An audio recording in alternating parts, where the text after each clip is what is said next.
Monsieur le Premier ministre, hier, le président a parlé, il a menti.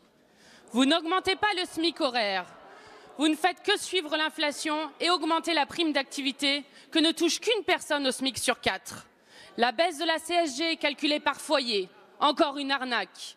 Vous mentez en prétendant créer des emplois. Ou alors, vous ne savez pas lire les graphiques de l'INSEE.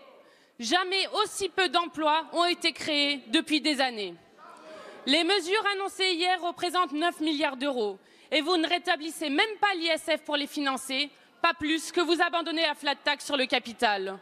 On vous voit d'ici revenir avec vos obsessions de coupe budgétaire.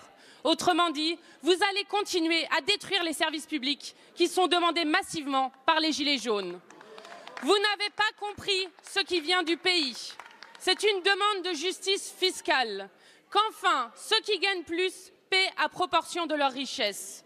Que les grosses entreprises soient plus imposées que les petites. Là-dessus, pas un mot hier. Le pied de nez au mouvement des Gilets jaunes ne mettra pas fin à la mobilisation. Vous n'avez pas compris ce qui vient du pays. C'est une demande de vie digne contre la vie chère. Vous ne revalorisez pas le point d'indice des fonctionnaires gelé depuis si longtemps. Vous ne faites rien pour les précaires et les temps partiels, rien pour les chômeurs, rien non plus pour les jeunes qui se mobilisent aujourd'hui. Honte à vous qui continuez à mépriser le peuple en prétendant l'entendre. Le président Macron veut réunir les riches cette semaine. Pourquoi? Personne ne veut de leur charité. La solidarité se fonde sur l'impôt. S'il vous plaît, seule Madame Panot a la parole.